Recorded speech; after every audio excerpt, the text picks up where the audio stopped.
Your company's growing, you're very excited, and now it's time to onboard talent. But you haven't set any appropriate systems in place to do this correctly. If you ignore this, you're going to onboard talent and be churning them and losing them within the next 1 to 2 years. But if you do this correctly, they're going to stay with you for a long time. They're going to get better at their jobs quicker, and they're going to make your customers happy faster, making them stay with you and increasing your profits. This is how to onboard talent the best way so you can grow your business the fastest. As it relates to team member onboarding, there's two distinct parts: technical onboarding and emotional onboarding. And before we dive in, I want to define what these mean by my definition. Technical onboarding is the process in which we onboard someone in a smooth, organic manner to our company. Each step of the process is reliant on the prior step, and it's smooth, and when software is relevant and available, we use it. Emotional onboarding is how our team members that come onto our business are elicited to respond to our onboarding. They feel some form of emotional connection or lack thereof, and effective emotional onboarding means that they believe in what they're coming into as a company. When someone's emotionally onboarded well, they really believe in the business and the team that they're going into. When we're able to do both things effectively, our team members will stay with us for a very long time. Now let's dive in. There's going to be 5 parts of this process. There's going to be a lot of notes. Make sure you like and subscribe to review this video in the future, because this is going to take multiple sessions of reviewing this, taking notes, and implementing this into your company to fully build it out. Let's dive in. This 5-part process is going to allow you to really build an amazing business. So the first part of onboarding actually starts when you're sourcing. The first impression of your company is part of that technical onboarding. Most people that apply to jobs have to wait a really long time to hear back from their employer. One of the things that we do at 8-Figure Agency is we have an associate that reviews my LinkedIn account every single day on a 24-hour basis. During the work week, this associate has to review that LinkedIn account and make sure that all applicants are responded to within 24 hours. What this allows us to do is make sure they feel that we're a professional organization that they can trust. Like I said, onboarding starts during the application process. All my team members have an end-of-day checklist that basically allows my company to project manage this process, and specifically the employee that manages this process has one component of their project management that we review daily to ensure this is getting done. As you can see here, here's a brief snippet of what that daily action is, and here's also the message we're sending to our applicants on a daily basis when they apply for my company's jobs. Now, once we actually go through the interviewing process and we're ready to make a hire, we need to start technical onboarding, which is phase 2. In today's world, we're able to get most of everything we need from our team members set up before their first day. This is the first critical step of technical onboarding. I like to send out either an onboarding email, or if you prefer, an onboarding package to your new employee about a week or 2 before they begin their first day. In this package or email, you should have 5 things. First and foremost is your welcome message. As you can see here, here's a template of what your welcome message can be. But what I really want you to consider honing in on is 4 points. Your welcome message is a brief way to touch base with this employee, getting them excited and ready for their first day. These messages are going to differ per company, but the 4 points that you should consider including in this are an introduction of yourself as the manager of the employee, what to expect on day 1, how to be successful on day 1, and what to complete prior to day 1. Here's an example of what an initial onboarding message can be in this package or email. The second thing is technical setup. Having a simple process or document for your employee to fill out or go through to onboard into your business should be one of the first steps they do as a result of this package. Here's an example from one of my clients' companies as to what's included in this onboarding document. As you can see on the screen, but to call out a few things: making sure they're joining your communication channels, completing onboarding forms, entering their time zone, filling out their company profile, watching initial onboarding videos, reading and consuming any specific trainings such as consuming an employee handbook or company values. The third thing you want to include in this is your onboarding schedule. Now, onboarding for many people is an anxious experience, whether that's virtual or physical. Providing a schedule of what they could expect on day 1 and within the first week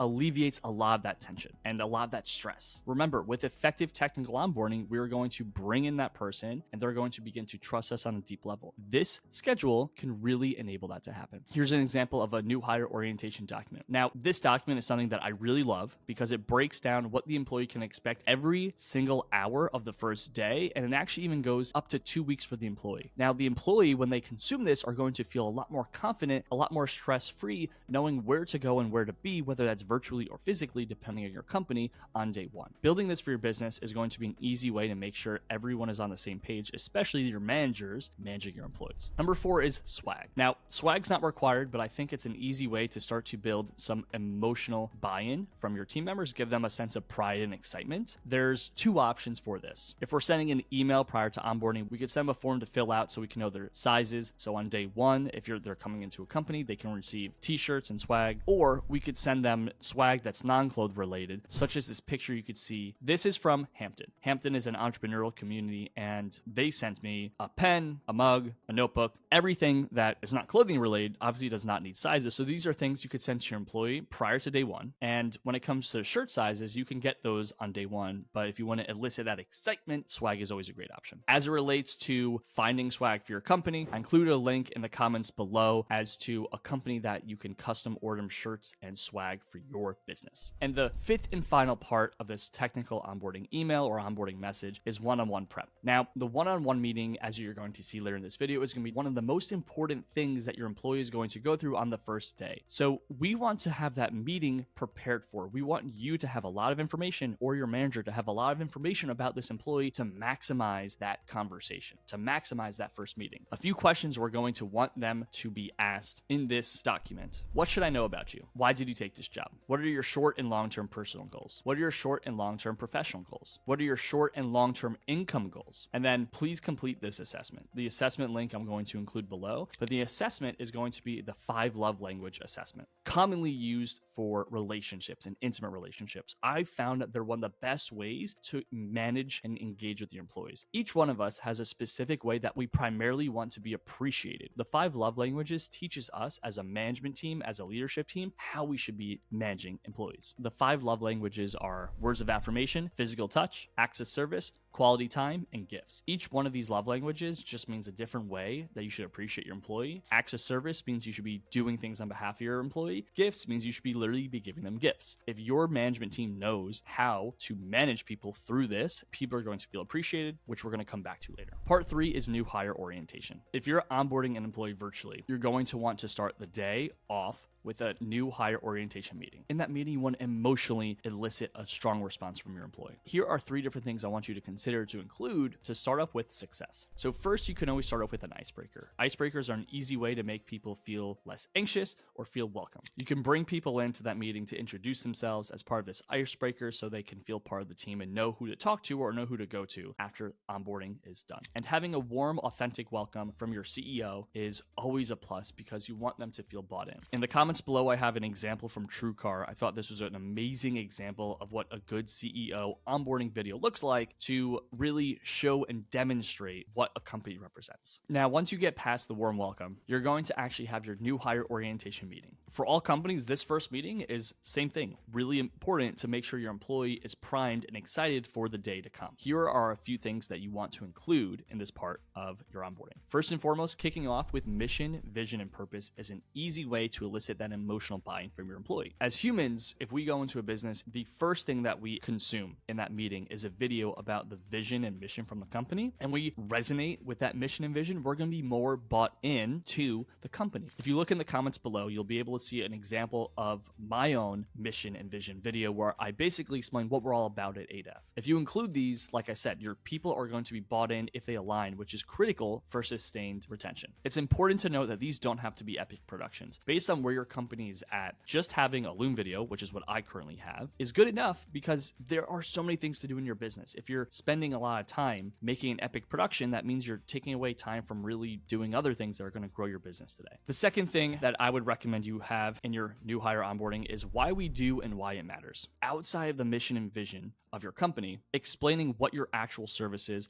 how it delivers value to your customers is really critical to someone getting onboarded into a business. At Amazon, the mission was to be the world's most customer-centric company, but the why behind it was to create the best experience for our customers. When I got onboarded into Amazon years and years ago, this was part of my onboarding. In the comments below, you're going to find 2 examples. You're going to find one example from 8F, my business, and you're going to find one example in the comments from Salesforce. Both of these get further buy-in to the actual company service, and once again, make people more excited and emotionally primed to stick with you longer. The third thing that you want to have in onboarding is an about the company training or video. This one is pretty self-explanatory, but we want our people to be more educated about the business, how it started, why you're here, what are things that you should know. And yes, once again, you could find another example of this in the comments of what we have here at 8F. I recommend you record all three. You can do it on Loom to just have it done if you're trying to build an MVP version of this without being a super high level production. Once the initial round of training videos are done, we're going to continue with scheduling and expectation setting in this conversation. Now, if you haven't already, I want to reiterate, this is a great time to do an icebreaker. Icebreakers, to reiterate, are a really important thing to include because it makes people feel safe. Daniel Coyle, the author of the Culture Code, informs us through all of his research that safety is the first foundation of great culture, which leads to high performance. Now, included in the description below some ideas for icebreakers that you can follow. Reviewing the schedule of the full day and the full first week with your employee is going to be an easy way to make them feel at ease so they can know what to expect next.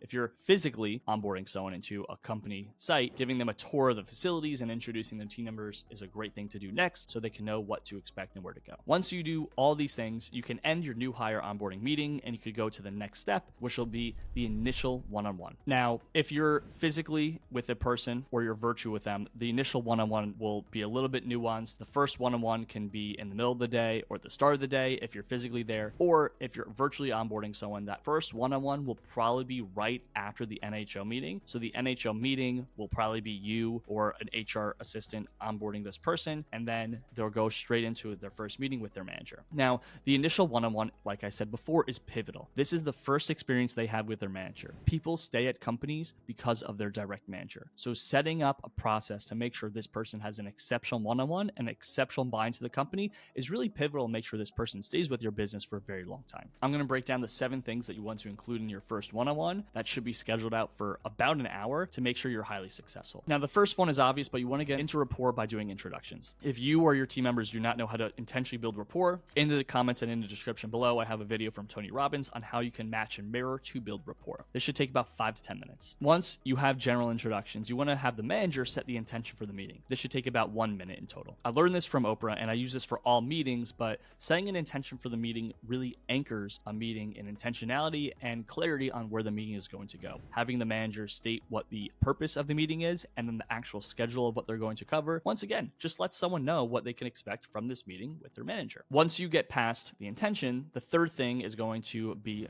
getting to know one another. This should be about 5 minutes, should be very casual. Some prompts that both parties should be able to share are: share one thing about yourself personally that you want me to know. Share one thing about yourself professionally. Share what you enjoy doing on the weekends. Share what you're currently interested personally. These things are really targeted towards the personal side of things because people who have intimate relations with their boss and bosses have intimate relations with their employees build deeper connections. And this enables employees to stay longer because they trust and like their boss. Like I said, people who love and like working with the people around them stay at companies longer. This is a big part of our emotional onboarding. The fourth part of this exercise is going to be red light, green light. Now, this is a simple exercise that should take between 5 to 10 minutes. There's a video breakdown in the comments of me walking through this exercise more thoroughly. But what red light, green light is a simple way for a manager to understand what an employee does like and what an employee does not like. What I always do is simply say in this section, we're going to do 2 things. I want you to tell me what you have liked from previous jobs, and I want you to tell me things you don't like from previous jobs. As a manager, in this instance, it's your job to take notes because this person's telling you how to manage them. If we know how to create a container and experience for an employee that ensures that they have a good experience, they are going to stay longer. If our employees stay longer, they get better and they know how to do their job better. The fifth part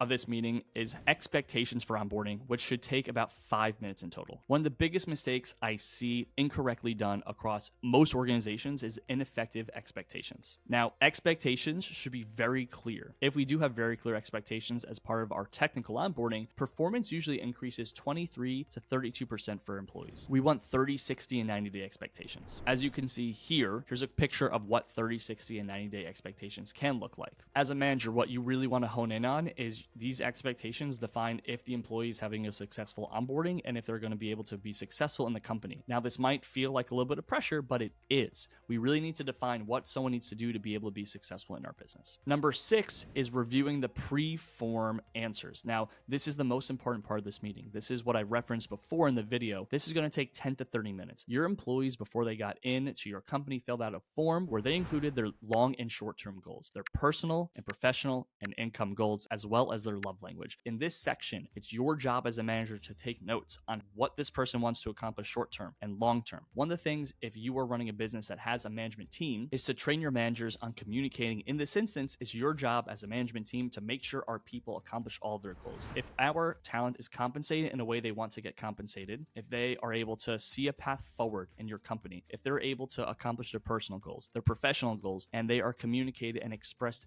value towards in a way that is relevant to them through their 5 love languages, they will never leave. You could see here on the screen, here's a picture of what a portal can look like for a manager to log this information. If your management team does not have this, you could put it into a Google Doc, and then you could put it into a team member's Google folder in the short term. Logging all this information and then having your managers on a monthly basis start to project manage this with your employees is going to be one of the easiest ways to keep your people. One of the things you're going to do on a monthly basis after this first meeting is check in. Hey, I want to check in on these personal goals that you said you wanted to do in the first year of your employment. How are these going? I wanted to check in on these professional goals that you said you wanted to accomplish in the first year. I'm here to support you. That is the frame as a manager. I am here to support you and help you accomplish your goals. When we do that, we do succeed. The final part of this meeting is scheduling. Now, we thank our employee for coming into the meeting, and what we really do is set a recurring meeting with them to make sure we can have that consistent accountability to do those things that I just mentioned. If your management team has not scheduled in that call, here's a quick template that you can use to email them to set up that meeting. Hello, name. I want to let you know that I'll be scheduling a recurring one-on-one meeting with everyone on the team. We'll spend this time to discuss priorities, share feedback, work on career development, and answering any questions you might have not been able to ask me during the work week. These one-on-one meetings are your time with me, which means your talking points will be the primary focus of the meeting. Please let me know if you have questions in advance. Thanks, boss. Now, once we finish our initial one-on-one, we go into part 4, which is training. Now, training is so often misexecuted. This person going into a company, especially in a world of technology today, should have an ample amount of really good training. Now, in a world where we can record everything, we could record sales calls, we could record client interactions, we could record us completing tasks via Loom. We want to give our team members our first part of training, which is a training library. Here's a quick picture of what a training library can look like and what it is actually in my company. Whenever we onboard someone into any role, they are going to be consuming a lot of content. The reason we want to do this is we do not want our team members to be shadowing people. If they can watch 2, 3, 10, 20 hours of videos where someone is in the job that they will be doing, is executing the job that they will be doing, they can start to have a really deep understanding of the role. Now, this is way more effective because they can watch it on 2x speed as well. They don't have to go through 2 weeks of shadowing to get a full 2-week experience at your company. They can just watch your content. This works for sales, account management, and fulfillment. And if you don't have this already, make sure you have team members for every role start to record everything and put it into a database. As a quick benchmark, when I onboard a new sales professional or I coach and train a company on how to onboard a new sales professional,